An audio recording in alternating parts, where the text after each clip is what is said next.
Welcome to Career Tools. This is Sarah. And I'm Mark. Today's podcast, How to Handle the Interview Weakness Question, Part 1 of 1. This cast answers these questions. How do I answer the what is your weakness interview question? Can a weakness be a strength? And what is the right answer to tell me about a failure? If you want answers to these questions and more, keep listening. Well, congratulations on your promotion. Now what? How do you lead effectively? The Manager Tools license is designed to help you navigate new responsibilities with ease.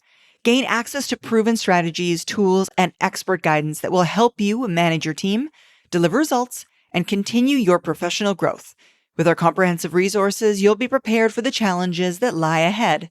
Invest in your success at manager-tools.com/memberships and click on the Manager Tools license today.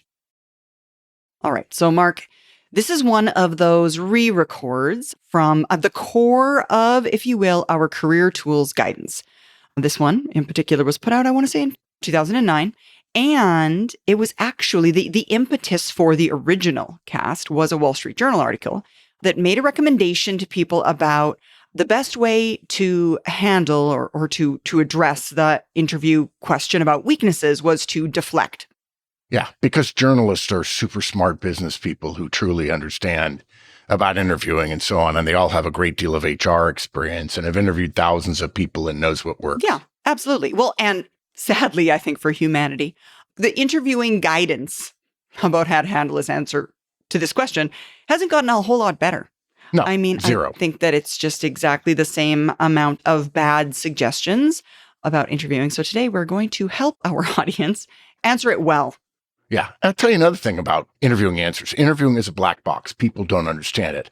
And for the last 30 years, since I've been involved in helping people interview, whether as a recruiter or as referring a friend or teaching companies how to interview or teaching MBA students how to interview and so on, the single biggest change, I'm not saying an improvement, is people are trying to get rid of interviewing. Yeah. Well, interviewing is like the second worst form of evaluation and all the others are tied for last. And it's because people don't understand it. People don't have enough data individually. They don't like how they go in one side, come out the other of the black box of interviewing and don't know whether they did well or not. So the guidance, except for ours, won't improve appreciably in the next 10 or 20 years either. No. And I mean, I think it's funny that people think, erroneously, obviously, that they as candidates are smart enough to fool their interviewer. But if the candidate was the one interviewing, they would be smart enough to see right through that. I mean, as the candidate, I'm smart enough to trick them, but I would never be fooled in the exact same way. Yeah. Well, look, one of our core tenets in our interviewing guidance is, folks, answer the question. No matter what you want to tell the interviewer, okay, answer their questions first. The classic example I have is in the United States, people get asked, fresh college graduates get asked, what's your GPA? What was your grade point average? You don't hire for that metric alone, but it's a reasonable metric that's applied across all students, even though there are some schools who vastly inflate. Harvard is a good example. GPAs. It's silly, but it's true. And you get asked, what year's your GPA? And the answer is, starts with well. Okay, folks, let me just tell you something. You want to tick a recruiter off? Listen to their question that requires a numerical answer and say anything other than a number first. So if you were to say, I was working 2 jobs and I was involved in my sorority and so on. And so that's why at times I took my eye off the ball. And so I got a 2.8. That's a wrong answer. A 2.8 might be technically correct, but it's a wrong answer because you have told them, I don't want you to know what you want to know until I get to tell you what I want you to know. And let's be clear, folks, the interviewer is in charge, which leads to our next point, which is interviewing is not a two-way street. If you're in an hour-long interview and you think you get a chance to interview the interviewer, you're crazy, okay? You don't. We barely have enough time in an hour to make a decision, yes or no. And if you ask us a bunch of questions, probably aren't going to be very good in my experience. No offense, every once in a while I I get great questions, but if your questions aren't any good and I don't have enough information to say yes or no to you, I have to say no. I'm obligated to say no. So this two-way street stuff is also really, really dumb. And probably 80% of the answers I've gotten to tell me about a weakness are selfish and weak. And we're going to cover that here, obviously. Yes, exactly. So I'm going to start going through our outline, which contains two major points with minor bullets within. So the first major point is our preparatory thoughts, which includes weaknesses are not fatal flaws. You do have weaknesses. Don't choose a weakness. That is a core success in the job, and you should know your answer in advance. And then our second major bullet is a three-part answer. It's briefly qualify your answer, state your weakness, and talk about what you're doing to improve in this area. Exactly. Okay. So let's start with preparatory thoughts. I think you listed 4 thoughts before we get into the weakness answer. Okay. The first one is weaknesses are not fatal flaws, folks. You don't have to, when you get asked about a weakness, you don't have to fear that you're talking about some core fatal flaw of yours. Deal breaker. Yeah. The reason so many people mess this question up is because of fear. They're afraid of being thought human when they thought that interviewing was all about fakeness and being perfect, I guess. I don't know. And so people don't want to admit that they have any weaknesses at all. But look, part of that comes from a misunderstanding about what weaknesses actually are. So here's a way to think about weaknesses that I came up with 35 years ago, and it should reassure you that it's okay to talk about your weaknesses. We're not suggesting when we ask about a weakness, that what you're going to tell us is a dark or dirty secret or is a character flaw or a fatal flaw.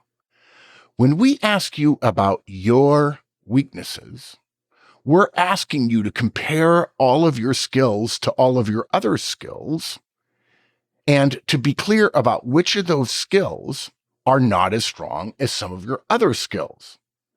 So it's entirely possible, if you're an exceptionally high performer, some of your weaknesses, the level of your performance in that category, that skill, that ability, whatever, might actually be better than someone who is overall not as impressive as you.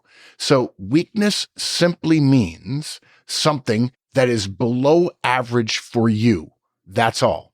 And we all know that everybody has weaknesses and strengths, but they're relative. And so you shouldn't feel bad. The person who can't come up with one is someone who is not self-aware. And if you're not self-aware, you will not be able to improve. And by the way, non-self-aware people do not do well taking feedback, particularly negative feedback. Because if they're not self-aware and they make a mistake, they think, well, that wasn't really a mistake. Well, actually it was, and your boss gets to define that anyway. That's exactly it, folks. If you're an above average performer, and if you're a manager, and I would suggest if you're listening to this cast, you are, by definition, a skill that you consider a weakness is, or might very well, when performed at that level, be a strength for someone else. Yes. Not as impressive as you. A weakness is a skill that you're not as good at as some of the other things. Your strengths. Is your strengths, exactly. All of your company's CEOs' weaknesses are strengths to just about everybody else, if that helps you. In terms of the hierarchy, as you go further, your strengths get better, your weaknesses get less. But the CEO's weaknesses relative to a frontline person would be strengths. Exactly. If we're so terrified of this question, we're never going to ace this answer.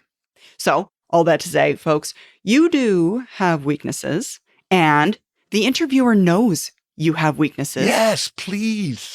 I mean, they have them too. We're all humans. It's not like they thought you were this perfect robot when you came into the room, and this is going to be a shock. They know you're a human.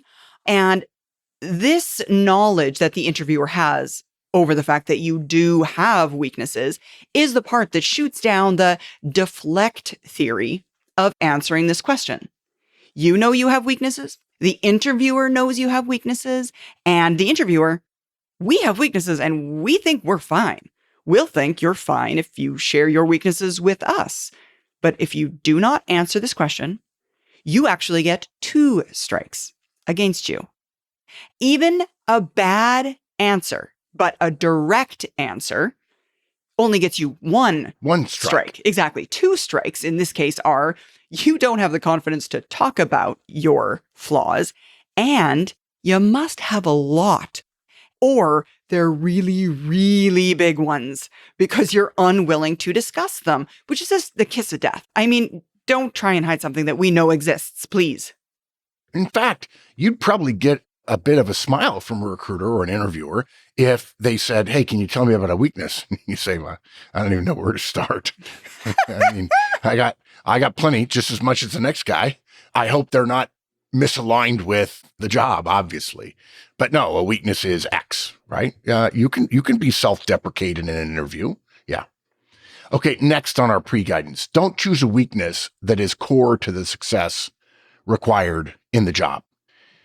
Again, you have more than 1 weaknesses. Hopefully that should be obvious. Let's say every person in the world had 100 skills. For you, 50 of those skills are weaknesses and 50 of those skills are strengths. That's how it works. We're not asking you to say, what is a deep, dark secret that is worse than everyone you've ever met that's disqualifying. That's not what this question is about. This question, again, is more about self-awareness and confidence than it is about the particular weakness, except in this case about if you mistakenly choose a weakness that is core to the success of the job.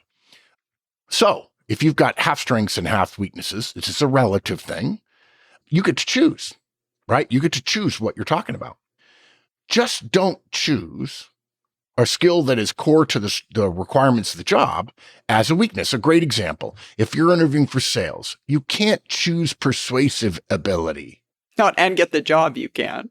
I know. When I tell people this, and I get asked about interviewing all the time, when I tell people this, Sarah, it's funny. They're like, well, what if it is? And I say to them, the point is, you're not going to pick that one. Remember, you've got 100 skills, 50 are strengths, 50 are weaknesses. You may describe persuasion as a weakness, but that's not the one you choose. You choose one of the other 49. Okay? Don't choose analytical ability as a weakness if you're interviewing to be a financial analyst. Again, even if those areas are weaknesses, just please choose something else. And we all have plenty. And by the way, if you don't think you have plenty of weaknesses, you're going to get chewed up and spit out by the vast majority of professional interviewers and recruiters and managers and so on. And you need to go and drink some humility tea is probably what you need to do. That's the thing. Again, like they're not asking for your deepest, darkest secret, your weakest weakness that you've ever had. That's not what this question is about. Yep. All right. Now, since we have weaknesses, we know we have weaknesses. They know you have weaknesses. What all of this means is you should know your answer in advance. You know you know your weaknesses, you know the job that you're interviewing for, and if you want to be hired anyway, you have to be prepared for this interview question in advance. So pick a weakness, the weakness you're going to talk about based upon your weaknesses and the requirements of this job. Well before you ever walk in the room, assume that this might be a question. It's asked quite often in interviews. Yes. Assume it might be a question that you'll be asked and prepare for it. Pick your weakness, plan your answer, rehearse your answer a few times. Know you're going to be asked in advance and provide an answer. Another related question that I get when people ask me about interviewing to this one is, well, should I choose the same weakness in all of the interviews? Shouldn't I be fresh with each of the people? Well, that's very similar to the question we get about, well, if I have 4 interviewers on a given day, can I use the same 2 examples of accomplishments when I interview with those 3 people? And the answer is yes. If you believe those 2 accomplishments best highlight your skills and your alignment with the needs for this job, absolutely. It's fine. Now, you'll use different words each time because you're not giving a speech. But the same thing is true for weakness. It's a weakness. You've done some research. You know what your strengths are, your weaknesses are. You know what weaknesses aren't core to the job. And so you'll mention the weakness maybe 3 or 4 or 5 times. Absolutely. And by the way, when they all get together and talk about it, hopefully they use the interview results capture meeting guidance that we think is one of our 10 biggest contributions to management thinking. they'll probably go, oh yeah, I heard the weakness question. Yeah, that was a good one. And everybody's like, oh yeah, that was good. He was really candid about it and it's not a problem for us. So we're good. Want to grow faster in your career next year? Welcome to the rest of us. It all starts with relationships. The Manager Tools Relationship Series teaches you how to build trust, strengthen your network, and open doors for new opportunities. Start developing the skills that will drive success. Visit us at manager-tools.com/memberships and become a Career Tools licensee today. Now let's get to the answer part.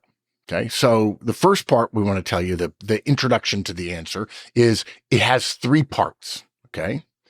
Before we detail each part of the answer, we're first going to give you an example to keep in your mind as we take you through the rationale for the effective answer to the weakness question.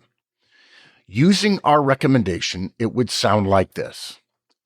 Every once in a while, that's your qualifying your answer. Every once in a while, I procrastinate on larger projects. That's your weakness. And then you say, I know what I'm supposed to do, but I focus on shorter term objectives on other projects. That's, again, a continuation of the weakness. And then what I'm doing to address it, and that's the third part, are you trying to improve? What I'm doing to address it is briefing others about my deadlines, posting the deadlines so that others can help keep me on track. I'm also very upfront about encouraging feedback from others when they worry I might be late.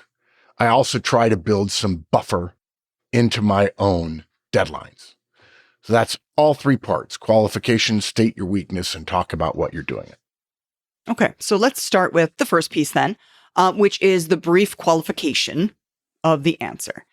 This is just really a way to clearly signify that this is a weakness and not a fatal flaw. So in the example that Mark just gave, the qualifier was every once in a while. Note, he didn't come hot out of the gate with just, I procrastinate. He didn't start there. If you say I procrastinate, it sounds like, wow, this guy knows himself. He's got a fundamental problem. Yeah, that's exactly it. It's just, you're coming in a little too hot. It's a little strong. And it does have that strongness for the recruiter because you're starting right away with the weakness. Now, what you want to say is instead, this is a weakness for me, but not a deal breaker. Hence the every once in a while. Yeah. Now, for those of you that might say, going back to what we were just talking about earlier, but you said that this answer, or to answer the question directly and immediately instead of beating around the bush, yes, you're right. But there's nothing wrong with a very brief introductory clause or phrase, every once in a while, which is 5 words max. 5 words. It's really 4 words. Exactly. So every once in a while, there's nothing wrong with a small clause, a small phrase. It's not that we're talking about something else or introducing another data or other ideas or giving a list of reasons in advance. We're giving a small qualifier. It's just starting with an introductory phrase at the beginning of our sentence. Yeah. Well, I'll tell you the great example of not wanting to talk about it or putting too much in front of it. This is actually the obverse of that, but it's still nonetheless a great story. I interviewed a young person, this is 35 years ago. I said, hey, share with me a weakness. And this person said, actually, the way I think about the world and my construct, I don't think about weaknesses. That's not the way I think. And I looked at him and said, oh, okay, that's very insightful. Thank you. Okay. So we went on with the interview because I wasn't going to ask this guy again about a weakness when his fundamental worldview doesn't include them. And at the end of the interview, the way my interviews were at that time, I had to tell them yes or no. And I said, I'm going to say no. I think you have a lot to offer. I mentioned a couple of things that I didn't like about his answer. And then I said, and I will tell you, your weakness answer will not get you very far. I mean, I hope you're successful in your job search. I really do. I wish you well, but that answer's not effective. And he said, well, but wait, you said, oh, it was an interesting insight. I said, yeah, but you didn't answer my question.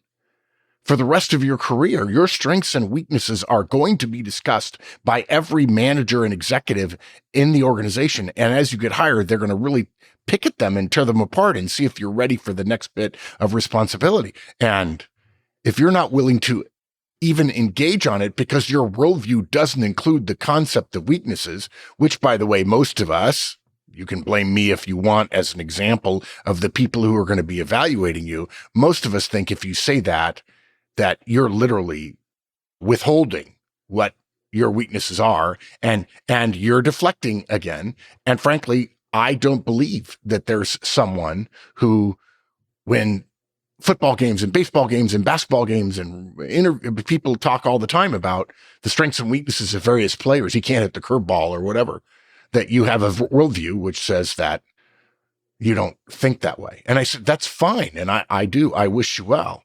But it's not fine for me because the people that I recruit for, the Fortune 1000, they expect you to have a similar worldview regarding professional development, performance, and so on. I also think the person who doesn't believe in strengths and weaknesses would also have a problem with positive and negative feedback, right? It simply wouldn't be a net for them to catch it. I was going to say, I feel like it's a vocabulary debate now. I'm sure had you asked him, what are you less good at? He would have had an answer to that. He's not like, I don't believe in being less good at things. I'm sure that he does believe in being less good at things. Dude, now you're just, all you want to do is argue about the word choice here. Like, that's not the smart move. Yeah. What's more, it goes back to the whole thing of, do I have enough information at the end of my 30 or 45-minute interview to say yes? And if I have to ask a simple question a second time a different way to satisfy his vocabulary concern, I'm sorry, I'm not going to learn enough positives about him to decide that he's going to be. There are a lot of people to consider for every job. So I don't have time to have this argument in this interview. Exactly. All right. The second part of the answer is to, in fact, state your weakness, again, as Sarah said, after a brief introductory clause or phrase. In our example, the weakness was, I procrastinate on longer projects. I know what I'm supposed to do, but I focus on shorter-term objectives on other projects. Now, we're not going to tell you what you should or shouldn't use. Now, if you're a licensee and you want to write in to us and say, I'm preparing for this job and here's my list of strengths and weaknesses, can you make a recommendation? We'll be happy to do that. Okay. But your weaknesses are person dependent. But as we made the point earlier about being careful, it's also interview dependent. Right? Now, if you're only interviewing for one job at one company, then, as I mentioned before, you can use the same weakness over and over and over again in those interviews. But if you're interviewing for with five different people for 5 different jobs in one day, you might have 5 different weaknesses to avoid having one of those weaknesses be aligned with the core strengths of the job. Okay. But let's be clear. The weakness, again, not a fatal flaw. You wouldn't want to choose ethics or racism or violent tendencies, or misanthropy or misogyny, or political beliefs. The question is essentially about professional skills. It's about professional skills, and I really hope that those are not your weaknesses. By the way, I should recommend for those of you, if you're a Career Tools licensee, Sarah, do our Career Tools licensees get access to our interviewing series? Absolutely. They do. So if you're listening to this right now and you're not a licensee, I really encourage you to do so. Now, if you've listened for a while, you know we're not constantly trying to sell you things. We're not. We provide our knowledge for free for people who can't afford it. But if you can afford it, by the way, that would help us continue our mission of making every manager effective and every professional productive. Believe me, if we were making hundreds of millions of dollars, we would probably have more people working here. I think we have 10 people working at Manager Tools about right now. And so we would love your donation, if you will, for Career Tools, but that donation would get you the interviewing series. And one of the topics in the interviewing series, one of the casts in the interviewing series is called the general store analogy. And it's a way of preparing for your interviews. And the great thing about the general store, which again is in the interviewing series, again, which you have to be a Career Tools licensee to get, is it will help you think in a very clear way. I know I invented it in 1990, 89, I think. So 35 more years ago, about how to think about your strengths and weaknesses relative to your past accomplishments. And if you had done the general store analogy, you would certainly know what your strengths are, and you'd probably then be able to infer what your weaknesses are. But again, if you're a licensee and you want to write Sarah or me or Amanda and say, hey, can I have some help?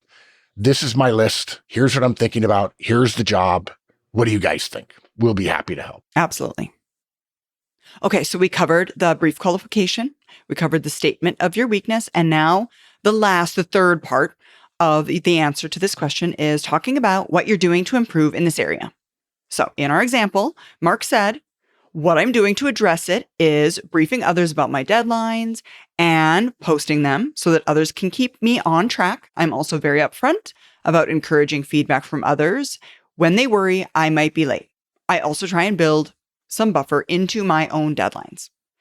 What you want to do, or what we want you to do here, is mention 2, 3, maybe 4 things that you're actively doing to address the weakness which you stated in the answer to your question. The idea is that it may still be a weakness, again, relative to your strengths now, a year from now even, but your overall performance will have improved. And this skill, because of all the things that you're doing to overcome it, won't cause you to drop balls. You're aware of it. You're doing things to address it. Those things should be the insurance policy against the weakness becoming an issue for your employer in this case. Yeah. And if you'll notice, we have one weakness, but as Sarah pointed out, there are 4 or 5 things you're doing around it, right? And so this answer comes across as self-aware, capable of self-deprecation. Hey, I know what my weaknesses are. I'm not arrogant enough to believe that there are no such thing as weaknesses or that I don't have any of them. I don't have any. But it says you're aware that one of the most important professional skills is to work on improving yourself. And when you know what your weaknesses are, you should be taking multiple steps to try to improve them. As the Army Ranger saying goes, good, better, best, never let me rest until my good is better and my better best. We say it all the time in guidance and at clients and at public conferences, effective communicator, effective manager, effective senior manager, effective executive. You don't have to be perfect tomorrow, folks, but you do have to set a mindset of, I'm going to be 1% better tomorrow than I am today. I'm just going to be slightly better. Over time, think about the compounding value of money, right? Compound interest. Over time, 1% better every day is a lot. Organizations don't ask you to change yourself. They don't. If they hired you, they think you're good enough. Okay. So now commit yourself to being better. And if you want some book recommendations, we would encourage you to read Ego is the Enemy and The Obstacle is the Way, 2 books about stoicism by Ryan Holiday. And of course, our books too, Effective Manager, Effective Senior, or Effective Hiring Manager as well. Yep. Good. Okay. Do you want me to summarize? Yeah, do it. Okay. So look, folks, when you're asked, tell me about a weakness, a lot of candidates freeze, or they try to outsmart the question or deflect. That's a great word that Sarah's been using. It's shockingly bad advice about how to answer one of the most common interviewing questions there are. Dodging the answer, dodging the question never works. Hiding the truth is dishonest. And so we've given you a 3-part template: brief, clarifying comment, state your weakness clearly, and then tell us what you're doing about it. It's an honest professional response that will actually strengthen your candidacy, even though you do have flaws, just like the rest of us. Absolutely. Perfect. Thank you, Mark. Thank you, Sarah. All right, let me wrap it up. Thank you so much for joining us today, folks. We hope that this helped you. Now, help us help others and tell your friends. And of course, follow, rate, and review our podcast. And remember, 5 stars only, please.